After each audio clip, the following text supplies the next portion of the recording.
Mister and Mrs சின்ன திரையில இந்த வாரம் ஒரு செலிப்ரேஷன் வாரமா இருக்க போகுதுன்னு நினைக்கிறேன். ஏன்னா, எந்த விதமான டாஸ்க்கும் இல்லாம தான் வெளிவந்திருக்கிற ப்ரோமோ எல்லாமே இருக்கு.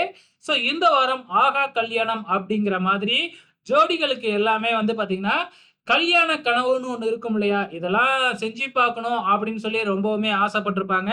ஆனா அது நடந்திருக்காது. அத வந்து பார்த்தீங்கன்னா, இப்ப இவுங்க செஞ்சு முடிக்கிறாங்க. அதாவது நம்ம மிஸ்டர் அண்ட் மிஸ்ஸஸ் சின்னத்திரை டீம் வந்து அவங்களுக்காக அத அரேஞ்ச் பண்ணி குடுக்குறாங்க. குறிப்பா சொல்லணும் அப்டின்னா, நம்ம தாமரை செல்வி, பார்த்தசாரதி இவங்களுக்கு வந்து கல்யாணமே நடக்கல அப்டின்னு சொல்லியிருக்கிறாங்க.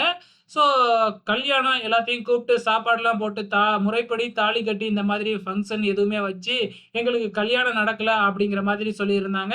ஸோ அந்த ஆசைய இப்ப மிஸ்டர் அண்ட் மிஸ்ஸஸ் சின்னத்திரை டீம் வந்து செஞ்சு குடுக்குறாங்க. கல்யாண பத்திரிக்கையெல்லாம் அடிச்சு, அவங்களே போயிட்டு எல்லாத்தையும் இன்வைட் பண்ணி கூப்ட்டு வந்து, அ கல்யாணம் நடக்கிற மாதிரியும், அதே மாதிரி வந்து பாத்தீங்கன்னா, நம்ம அஜீபா, சமீர் இந்த ஜோடிக்கு வந்து அவங்க முறை பிரகாரம் அவங்க வந்து இஸ்லாமியர்கள் இல்லையா?